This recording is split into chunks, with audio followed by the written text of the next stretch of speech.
So, I am delighted to introduce David Greig, playwright, dramaturge, and translator, whose work is known for innovative storytelling and exploration of themes of identity, politics, and human connection.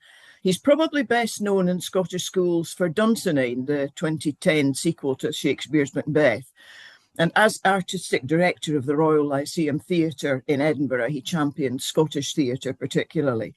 Now a full-time writer, he has finally seen, and this has been a long time coming, one of his plays selected for study in Scottish schools, with Yellow Moon as a set text for National 5. Welcome, David. Thank you very much. It's very kind of you to have me. Well, we're delighted that you have finally appeared on a set text list. I don't know whether you like the idea, but there you are, and it certainly means that your work will be brought to a much wider audience, which it has needed for a long time, despite the fact you've been very well presented and you've had many plays all over the world and well, certainly all over this country. I don't think you're well enough known in schools, and that's something we need to work on. Well, so yeah, no, I mean, I have to say, I'm genuinely very pleased about it.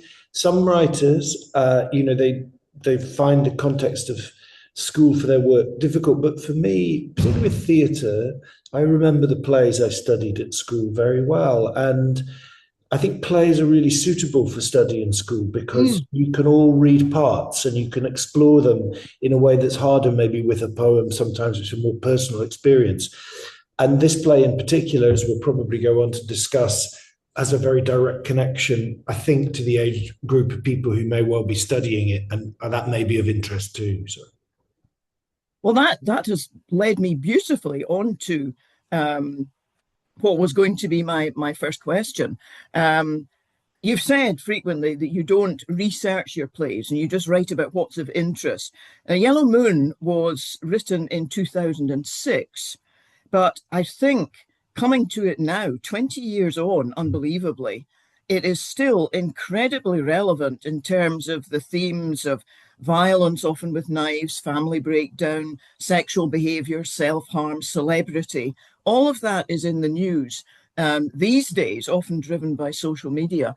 What were you thinking about in 2006 when you were writing the play? Yeah, well, the play came about. Well, first of all, I don't research, that's true, but I don't want to give the impression that I sort of just alight on a topic like a butterfly. Well, if that's not what happens is I become obsessed with things. And I become obsessed with them for a very long time. And then at some point I go, oh, hang on, maybe this is a play. But I've just thought I'm obsessed with something. So now in this instance, I think probably the start of it comes from two different angles, but I'll do both. One angle was I had a friend, a very good friend, now passed away sadly, who was both a playwright but also a teacher at Inverkeithing High School. He was teacher of drama and English called Alan Wilkins, and a playwright in his own right who did a number of very interesting plays. But we were old pals, and I would see him often, and he was teaching in the school which is nearest where I live. I live in North Queensferry, very close to him. And he told me when he was appointed guidance teacher, he told me he never told me anyone's individual story, but he told me some quite sort of typical stories of things that he had to deal with. Inverkeithing is just really sizable school with a very mixed catchment area, from the very privileged in Dalgety Bay to the very or the less privileged in other parts of the Fife, and so it was interesting, and I was interested in the idea of a guidance teacher. And at one point, he was talking about how you can be sort of overwhelmed and miss people. And at that time, I had become interested in elective mutism, which is the decision not to speak. I don't know why I was, but I was interested in it. And so I said to Alan, is this something you've ever come across? excuse me, just one. Oh, someone nearly came in. I said, "Is this something you've ever come across?" And he said, "No," but he said, to be absolutely honest, I reckon if someone was a good pupil and didn't cause any trouble, it might never be noticed. We just might never notice that someone didn't speak. And we were just in the pub chatting, and I thought that gave me something, and I was interested in that. I thought that was an interesting idea of a character who was and I must admit, I immediately went towards a female character. I thought I sort of felt I knew characters a good girl but just people wouldn't notice that there was trouble because everything was fine, except she didn't speak, but no one noticed because nobody asked her any questions. I thought that was interesting. Anyway, that was one side. And then the other side was the theatrical thing, which was my colleague, Guy Holland, a director, was running a company called TAG, Theatre About Glasgow. They no longer exist, but at that time, they were a touring company that did work for young people in particular.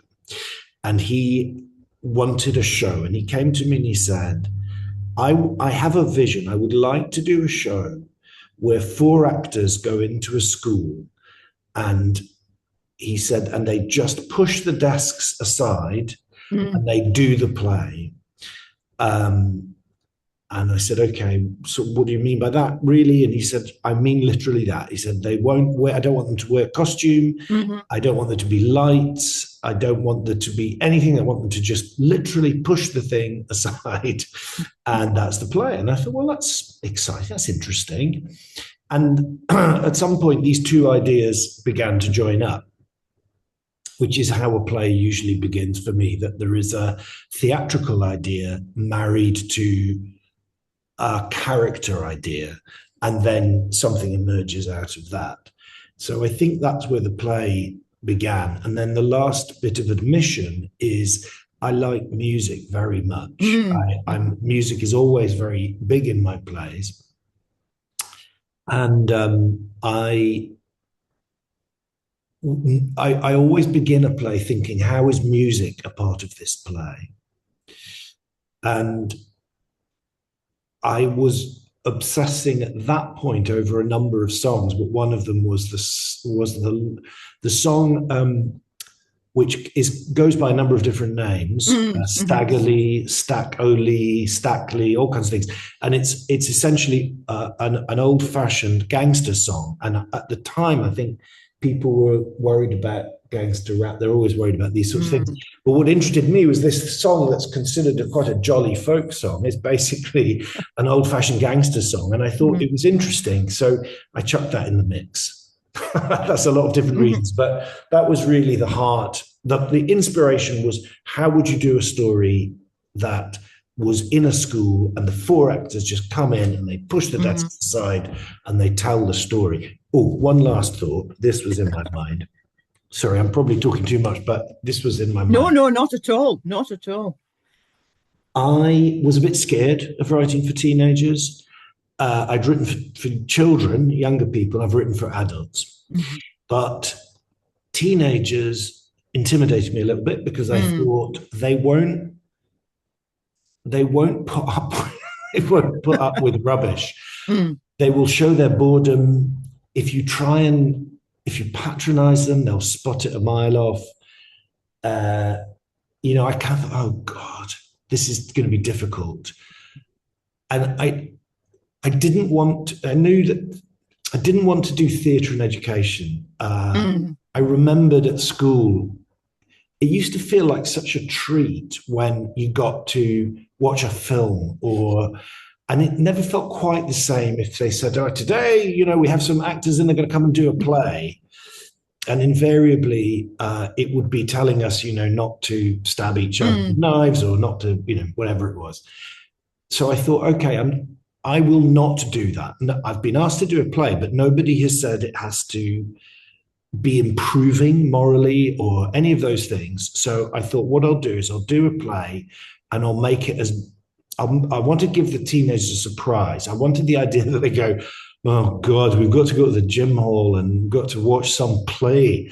And I thought, imagine if what you get literally is a Hollywood gangster movie that moves at 100 miles an hour and has shootouts and love and car chases and all of that. So that was the last idea. I thought, right, come on then, really make it as entertaining as you can. Go hell for leather to make it the most entertaining show you can. So that was the combination: the good girl, entertaining, and only 4 actors. Well, very succinct explanation of how this play came about, and I really regret very much that I didn't see it when it was touring. I mean, I was in education in Fife in 2006 and 7 for that matter, and I don't know whether it did come to Fife to be presented, but it definitely was presented. I know we presented it in Inverkeithing. Yeah. So I do know that. But I thought it probably would be. But, that means I didn't see it performed. So I've only read it as a text, which I feel is a bit debilitating for, what I'm trying to do at the moment. So I'm trying to imagine how it would be presented, because there's a lot of what you could call narrative. It's not just the usual dialogue. Of plays. I thought I would use the form of ballad. So I was thinking a bit about folk, because I think about music and about storytelling. So Stack Lee is a story from St. Louis, which is a sort of major town in the middle of America on the Mississippi. And it had a very large black population in the early 20th century. It was a kind of boom town, and there was a lot of industry and a lot of things going on. And there were sort of dining clubs for black men. A bit like you've had similar things in Scotland, dining clubs where you go, you drink together, and it's not a pub. You're a bit, racial prejudice is a big thing in America, so you feel safer because you're with your people, but also it's your club. It's very convivial, it's very social, and a very common form of entertainment would be these kind of spoken ballads. And essentially they're good stories, and someone would stand up and do the story. And actually those are not unfamiliar things in Scottish culture. We have the border ballads, but also that to some degree is what hip hop sometimes is, or rap battles. All these things are very familiar folk forms. So I thought, when you've got 4 actors and no props and you can't do a fourth wall, I thought I'll go to the old-fashioned form. I'll go to the form, which is where you stand up and tell the story. And sorry, to go why I was talking about St. Louis, that's where the Stack Lee ballad emerges. So there was a real murder over a hat in I think 1915 in St. Louis, and that just became, people would tell that story, and they would tell it in all different ways, and they would tell it to music, and they would tell it as poetry and so on. And so I thought, let's do that. We'll do a ballad, but the heroes will be 2 teenagers from Inverkeithing. And when it comes to the storytelling aspect, a lot of the narrative aspects of the ballad are very much from the point of view and perspective of particular characters. So presumably they would be the ones who would speak that part of the narrative, where it's directly relating to them. The one instance where it seems to be distanced a bit more is scene 6, where there's quite a lot of reference to, this must have happened, or they were probably thinking, and it seems to be outside the characters. Whereas the rest of the play is very much, you're inside their heads, Lila and Lee's heads particularly. Why the change at that point? Well, a few things is I deliberately don't tell people how to do it, and that I wanted to throw a challenge to Guy. I thought, I'll write it and Guy will decide who says what, and he did, and by and large it's as you describe. The play has been done in theatres and in other environments, but in theatres it's been done. Just one moment.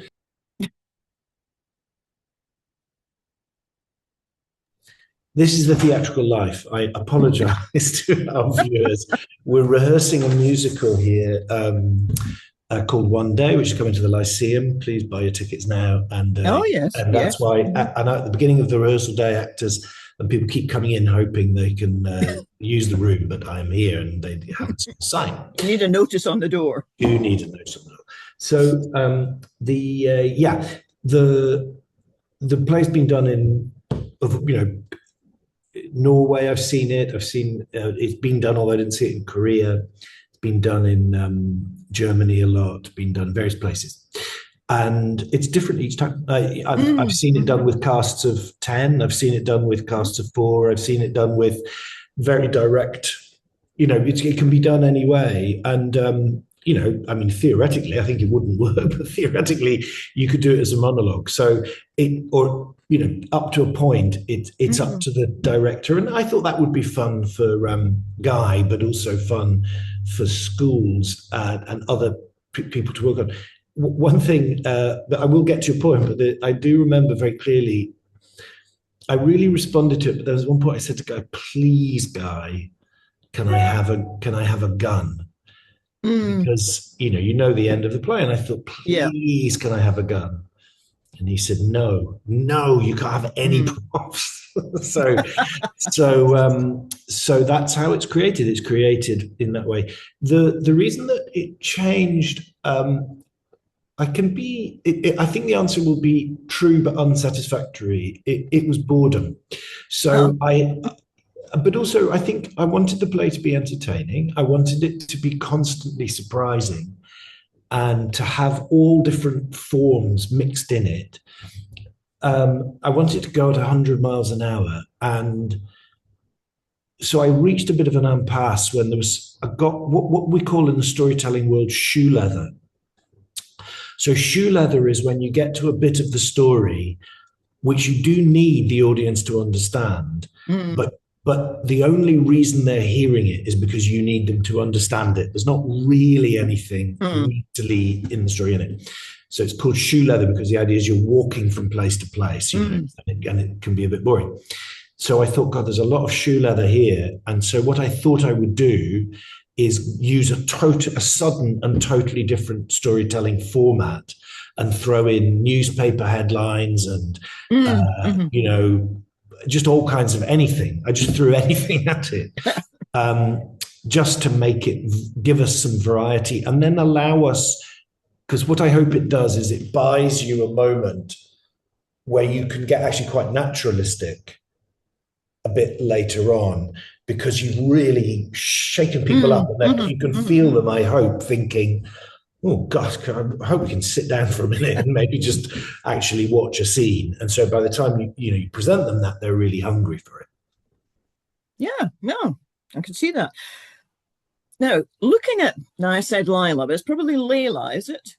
Layla. I mean, either is fine. It's an Arab name, means moon. And that's the point. Layla is, she's Muslim, as well as being electively mute, which means that she's part of a minority.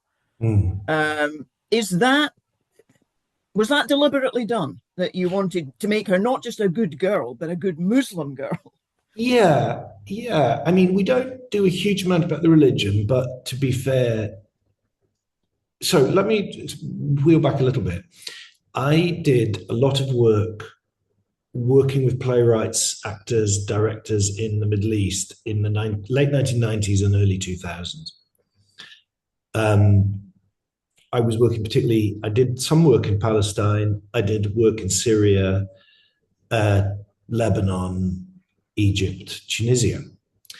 And I made many friends there and worked with play. What I was doing was reading plays by young people, often.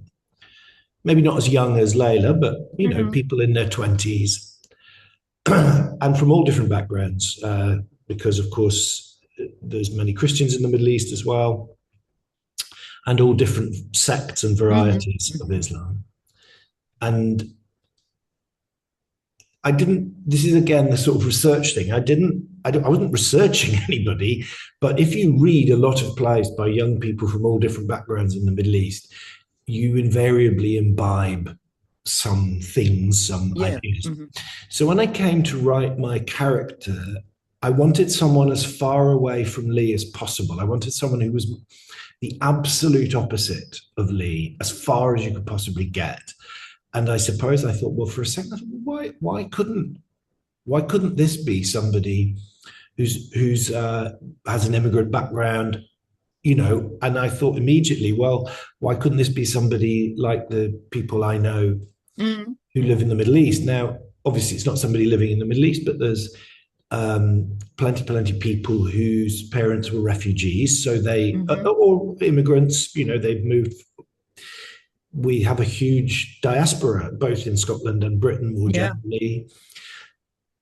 The other thing I thought was interesting is very often people whose background is Middle East at that time, it was obviously before the big civil war in Syria, the people who would leave, who were able to leave difficult regimes and come to Scotland were often doctors or lawyers or quite well off, I mean, quite academically educated families who were the type of families whose daughters would be expected to do well in school. And I thought all of that led me down a route where I could do a character who I had never seen before on stage in Scotland, but who I felt I knew well enough to try to explore her story. Obviously, now there are many more Scottish playwrights of different backgrounds who might also do that. But at the time, that seemed possible to me. So if that sounds a bit clinical, it really is. These things, those decisions happen in about 7 seconds, if that makes any sense. You sort of go, right, what's the opposite of Lee? Okay, well, she's this, she's that. She probably lives in the hill. Dad's probably a doctor. Oh, wait a minute, maybe. And then you sort of click and you start to see her. And it offered me an opportunity to write the voices that I felt I was engaging with. Yeah, I mean, I wondered when I first looked at it, at the subtitle, "The Ballad of Layla and Lee," rather than Lee and Layla. Yeah. But then, of course, it sort of echoes the Ballad of Bonnie and Clyde. Yes. So that, Very you know, much so. there obviously Yeah. is a resonance there. Absolutely, Bonnie But and I Clyde is wonder to what extent is Layla, although Lee is the one who precipitates the run, the escape, to what extent is Layla actually driving things? 100%. I think it's her story. I mean, you know, I could be cheap and say a bit like the Ballad of Bonnie and Clyde, the Ballad of Layla and Lee just reads more easily, but that I don't think is really true. I think there was a few things in my mind about that, but one is I think it's her story, and I think it began with her. I mean, in a sense, I wanted to tell the story of a girl who didn't speak, and so what do you give a girl who doesn't speak? You give her a tumble of words. But of course, if a girl who doesn't speak explicitly is given a tumble of words, then it's odd and you don't quite understand what's going on. Whereas if it's a play, but it's her perspective, I mean, it's sort of funny. This is a trope in all of my plays, and I wonder if it's sometimes a trope of just how I write, or even for many writers. There's usually a character in my play who secretly is the writer of the play. And they can be quite a minor character, actually, sometimes. But they are, in a sense, so, for example, you mentioned Dunsinane, and if anybody knows that play, there's a soldier, he's called the boy soldier, I think, and he pops up and he tells little bits of the story. I think you could strongly argue that the boy soldier is the person who really is telling us the story of Dunsinane. So he's sort of the writer of the play.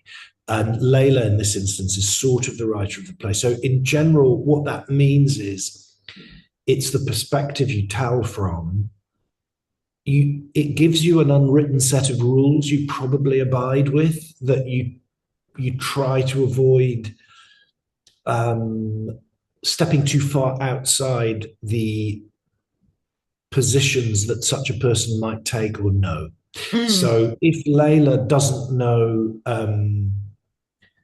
I don't know, nuclear physics, Uh-huh. your play is not going to have a long digression on nuclear physics. On the other hand, if Layla's very interested in nuclear physics, you may well have a long digression. But it's just it's a secret thing. Nobody needs to know it. It's of no great interest to the audience. It's not even of great interest to the actors, but it is of great interest to me as I'm writing, and ultimately to the director. It's quite a helpful way of perceiving things. That's fascinating because very often Layla says, and she does this on the Friday, the first Friday that we see her with her celebrity magazine, and she goes and sits in the Yeah, toilet and she wants to be. self-harms. Yeah, She says she feels she's real, like she's in a story. yeah, And yeah, that idea comes up a number of times, that reality for her is a story. yeah, yeah. And I think that then collides with the advent of Holly, the celebrity, who arrives at Blackwaterside, and Layla meeting her, all of a sudden finds that Holly's just like her. Yeah, Holly self-harms as well. Holly's a yeah, celebrity, but yeah, she's not in the story in the same sort of yeah. way. Yeah, I mean, it's interesting. I think what you bring up makes me think about one of the other processes of writing. Uh, so the first is, and I know that this is going to be one study in school. You study a poem or a play. And I remember fighting with my English teacher, aged 13, saying, I bet the writer didn't, plan this, that you're talking Oh, about how this connects to that. And he would say, well, I think he might have, because I think we were talking about Seamus Heaney. And in retrospect, I now think my English teacher was right. But I have to say, there is a truth, which is that when you are in the act of writing, if it's going well, you're not thinking really. You are just writing. You're in the moment. It's a kind of a flow. And then you edit and you look and you make sense of things, and then another brain clicks in. But often with a play, I find I have no idea what it really is about until many years later. And then I go, oh God, it's so obvious. I can see now. And when you ask that question, I have a bit of that. I go, yeah, of course, it's so obvious. It's a whole play about the desire, not the desire, the belief that because no one has ever told a story about you or people like you, that you don't exist. And that the way to exist, therefore, is to be in a story or something like a story. And they both have that. For Layla, it's the belief that because she is not the sort of person who ever will be in a celebrity magazine, she doesn't exist, and she wants to exist, and she wants to be real. We all want to be real, don't we? And similarly, Lee, I think, in a different way, he believes he feels he doesn't exist unless he becomes a legend, unless he becomes like his father, his imagined father, like the imagined gangsters on the tally. Like, he's trying to create mythology and legend. Of course, in some ways, the play allows that to be glamorous for moments, but it's not glamorous. I mean, we know the play also shows us he's just a kid. I mean, he's just a kid way, way out of his depth. And I think, so I guess that tension between the way we always want our lives to make a story,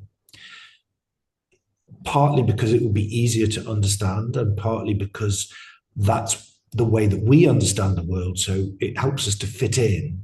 We also become trapped by our stories, and we also become shaped by our stories, and we also need sometimes to just not to drop them.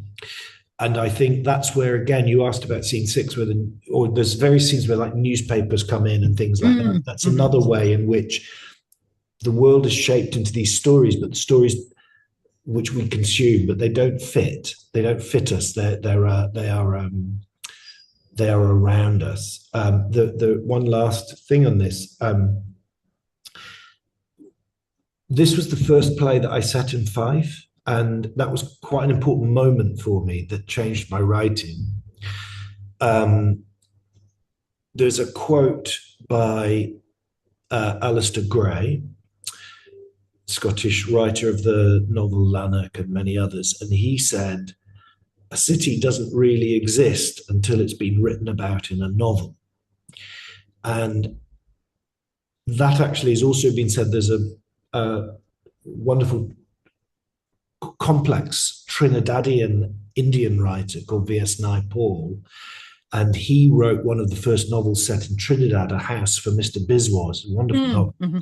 And he also said a place that, he felt he'd lived in a place that didn't exist. So he had to write a novel so his place existed. And I've also heard it from Milan Kundera, the Czech novelist. I think people from places that are not the center of the world, like New York or London or Paris, people from Czechoslovakia or Trinidad or Scotland often think that thought, that until someone has written a novel or set a film in their world, somehow they don't exist. They're not really there. It's different now that everybody has a phone in their pocket, a camera in their pocket. But when I was growing up, I remember I kind of thought Edinburgh didn't exist, because if you watch the news, particularly you'd watch the news, it'd all be about London, and then there'd be, and now we have the news in Scotland, and it would all be Glasgow. It would all be something that was happening in Glasgow, because Edinburgh's just a bit smaller and there wasn't a parliament then.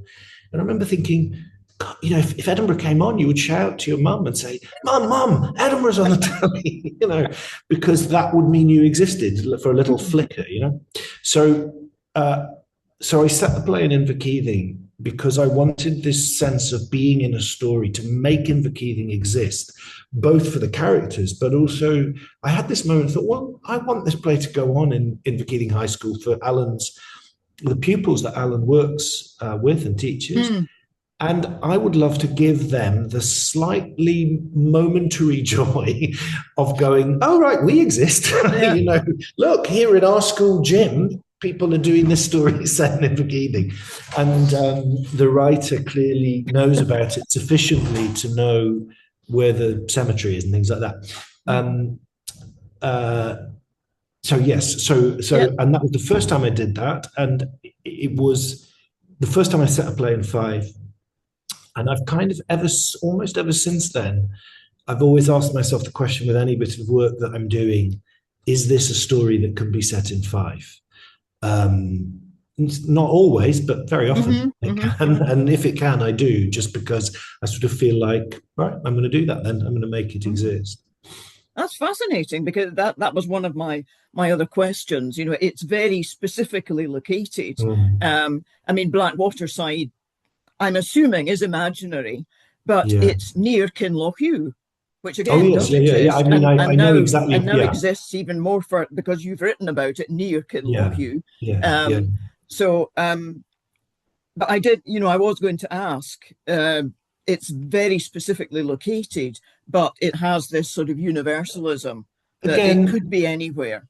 Yeah, this is a thing that I had a big switch in my writing around about this point. So at this point, year 2006, my daughter Annie at that point would be, I think she's about 10, and my son about 7. And this is quite a change takes place in my writing, which is about story. And the Yellow Moon is a very good example of it. I used to tell my kids stories when we went on holiday, just to pass the time, We go on camping holidays and things like that. And so you just lie in the tent and you want them to go to sleep, so you just tell them a story. And I would remember that well from my own childhood. Yeah. And I would make stories up. And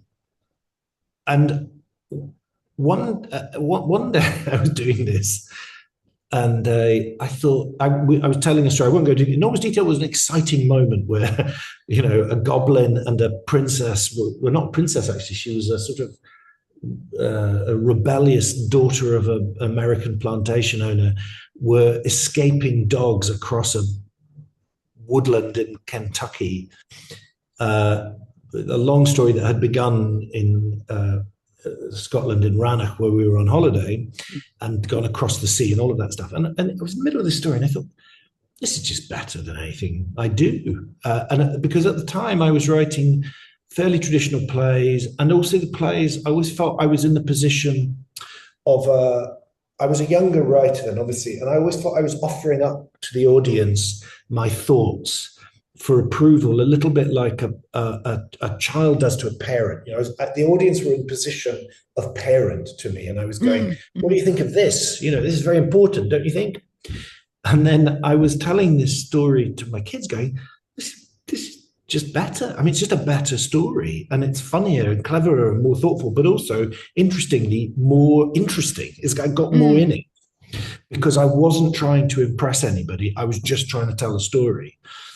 And so I switched at that moment to not thinking of the audience as children, that's not right, but thinking of the relationship of storyteller to audience as a much more open and where a shared thing, where the story is a little bit created between you, and you let the story be the story. It's not your job to worry about what it's about, or just make something interesting be happening next.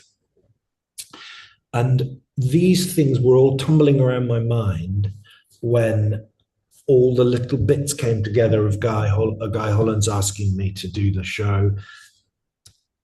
And so I very much wanted the story to tell itself and to not be in its way, I suppose. And so the setting in Fife partly comes from that as well. Sorry, this thing that you asked about specificity.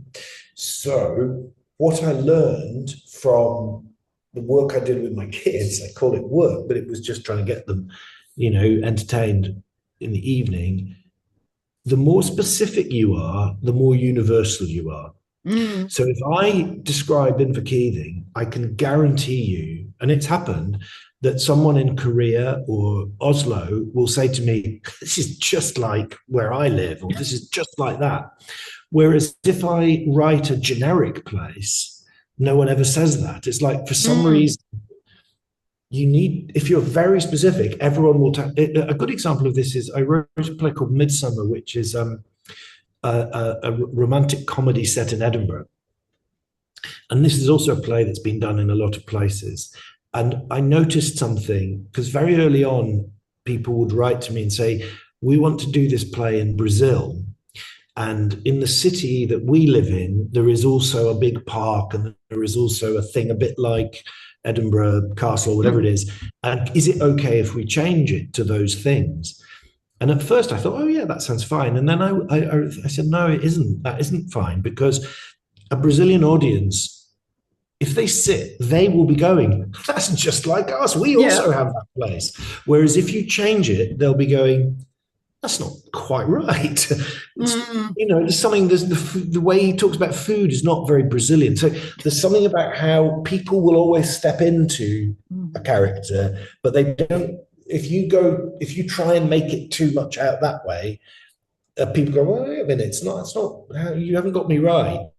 And so from that point onwards, I thought I would try as much as I could to be very, very specific. And I think Yellow Moon is probably the first, or certainly very early in that process.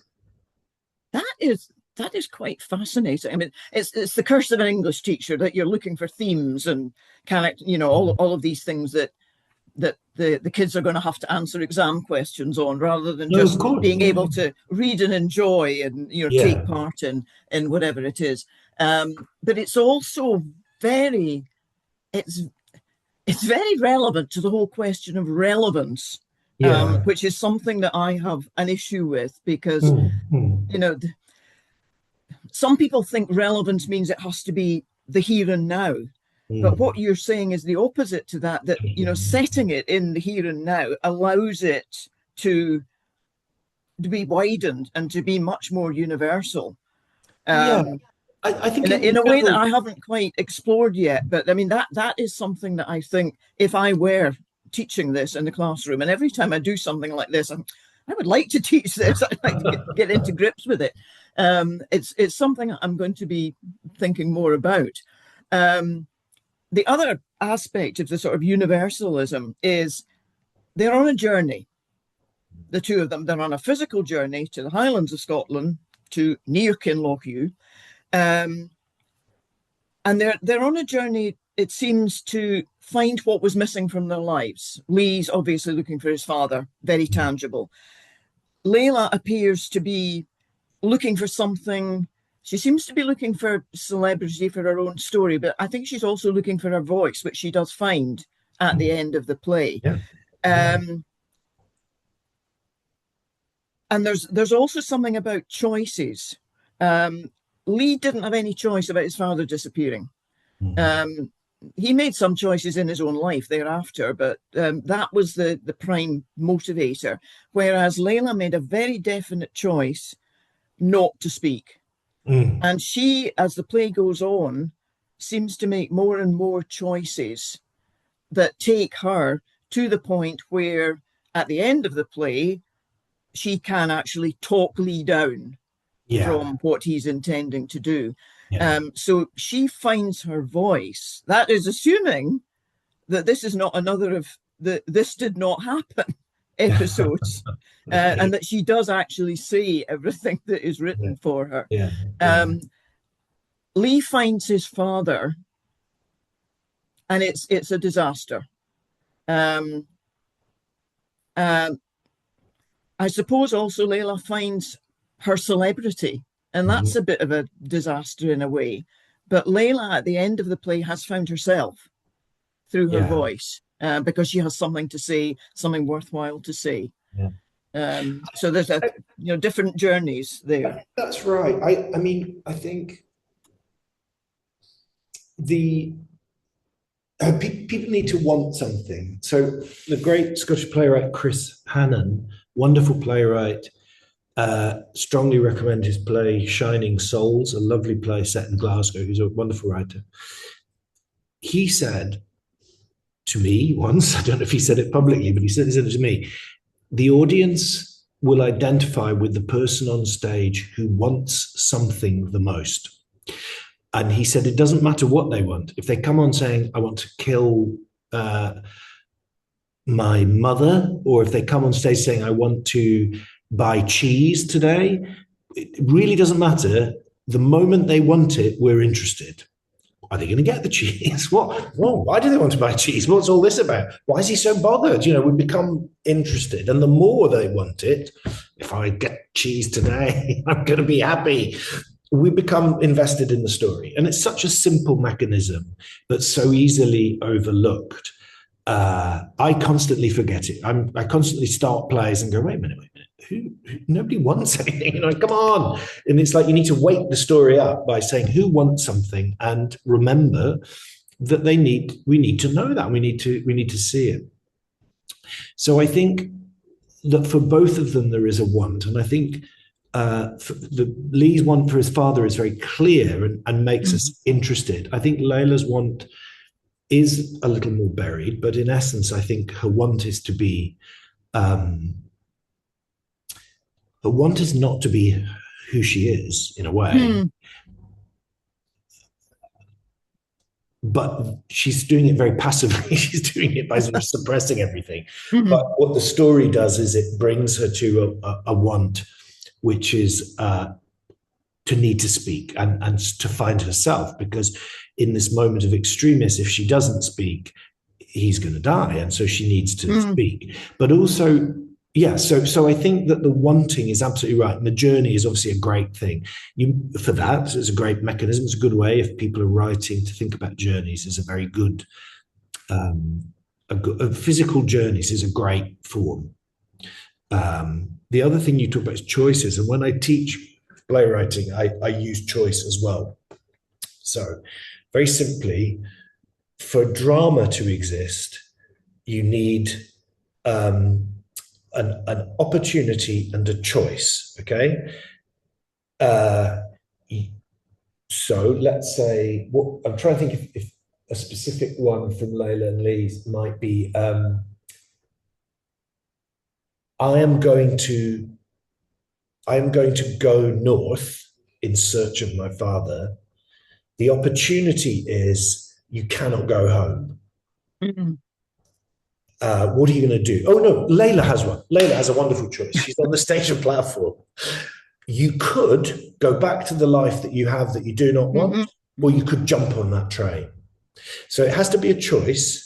And there has to be an opportunity, the train and Lee, and the choice. Are you going to jump on the train or not?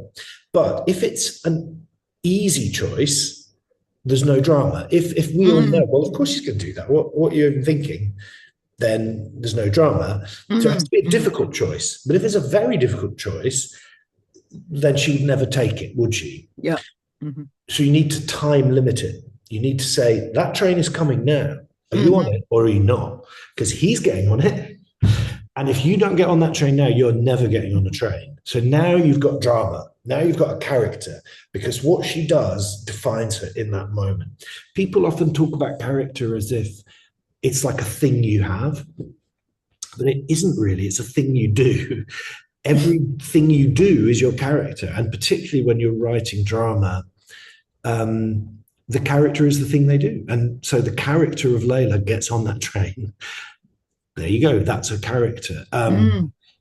I didn't sit down and go, there is a character called Layla. You know, sometimes people do, it's good. People do exercises. They say, you know, sit down, pretend you're Layla. What did you have for breakfast? All of these things are fine. It's good work. It can be helpful for actors. But the only thing is, what do they do? Because that's what they are. And Layla is choice. So I think what you said about wanting and what you said about choices are absolutely central to writing and a story like this as well. Those would be examples of it. Yeah. And that example you've just given is a particularly good one, because Lee's late. He turns up at the station late. So she is there with her pack of pants and apples and whatever she's bought at the all-night supermarket, the toothbrush and toothpaste. She's a very practical girl. So she's there waiting for him at 7 o'clock, and the train's going to come and Lee's not there. So she has the opportunity to say, no, I'm not. And she doesn't. She hangs on and she waits for him. So she makes two choices, one to stay and then to get on the... I don't know if this is relevant really, but I was thinking about the very end, and I remember I didn't quite know how it was going to end, but I think what I wanted was, when the story finally falls away, it will seem to both characters like the worst possible thing in the world has happened. But that we, the audience, know that these two young people now have a chance. It's not good that Lee is almost certainly going to face some criminal consequences. These things aren't great. It's not great. But at the same time, he now is real. He exists. He's proper. And he's telling the truth.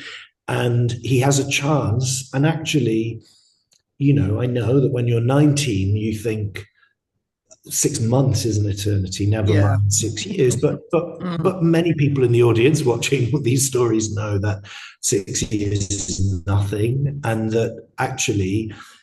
So I think what I wanted was, when the story falls away, it seems like the worst thing, but in actual fact, it's a redemption. And I suppose I didn't want a great big moral or anything, but I did want, if you're in the audience and you're 19 and you're thinking, the worst possible thing in the world could be happening to me, or might happen to me, or I'm afraid of it happening to me, or for me to tell the truth about myself would be the worst possible thing in the world. I wanted them to have that sort of moment of perspective of going, on the other hand, it actually might be the start of you properly being able to exist and live. So I think that's something for Layla in particular, that I don't know whether in some future life those two characters, do they stay in touch? Do they meet each other again? Do they fall in love for the rest of their lives, or do they never see each other again? I don't know, but I do know that they have much more of a chance at the end of the play than they did at the beginning, and that's because they have gone through the journey to the hardest thing in the world, which is to face your own self. And that, I think, is the best way that we could possibly have ended this talk, David. This has been absolutely fascinating. You've given so many insights into the play that I know were I still a teacher, I would be, I'd be watching this video over and over again and picking out all the various details. So I'm going to end by saying thank you very much for giving us your time this morning, and all the best with rehearsals for Thank one you. day, which I will probably see when it goes on at the Lyceum. And thank you very much again, David Thank you Greig. so much for having me. Thank you very much. Bye bye. Bye.